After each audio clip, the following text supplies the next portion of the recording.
retrouvons pour une dernière vidéo Zoom sur un insecte social. Nous allons parler des frelons asiatiques ou frelons à pattes jaunes. En premier lieu, il faut faire attention à ne pas confondre les frelons asiatiques et les frelons européens plus colorés.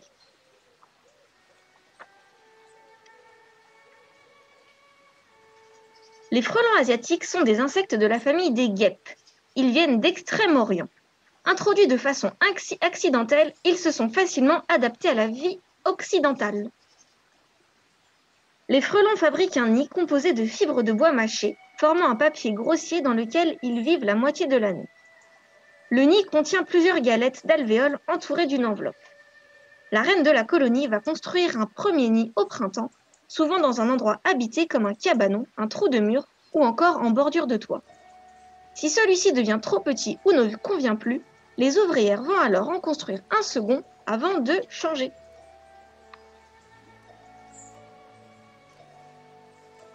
Voici un schéma montrant le rythme de vie d'une colonie et la manière dont elles se fondent au cours de l'année.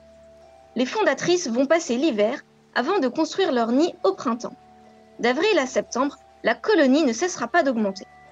Au début de l'automne, les œufs pondus donneront naissance aux mâles et femelles sexués.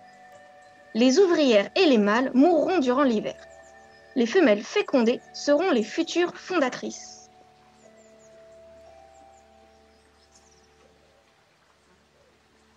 Chez les frelons, la reine fondatrice est reconnaissable par sa taille et ses ailes souvent abîmées.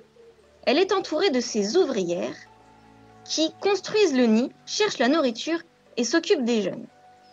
Les frelons sont des opportunistes, c'est-à-dire qu'ils s'adaptent à ce qu'ils trouvent pour se nourrir. Ils sont capables de chasser, néanmoins ils ont peur de la présence des hommes et préféreront toujours fuir. Ils peuvent attaquer les individus étrangers qui s'approchent trop près de leur nid.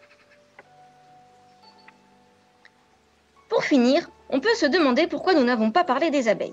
Eh bien en effet, les abeilles domestiques sont des insectes sociaux. Cependant, il existe plusieurs espèces d'abeilles ne vivant pas en colonie, mais de façon solitaire ou grégaire, comme les abeilles charpentières ou les abeilles osmies. L'équipe de Lopi espère que ces vidéos vous ont plu et que vous en savez maintenant un peu plus sur les insectes sociaux. À bientôt!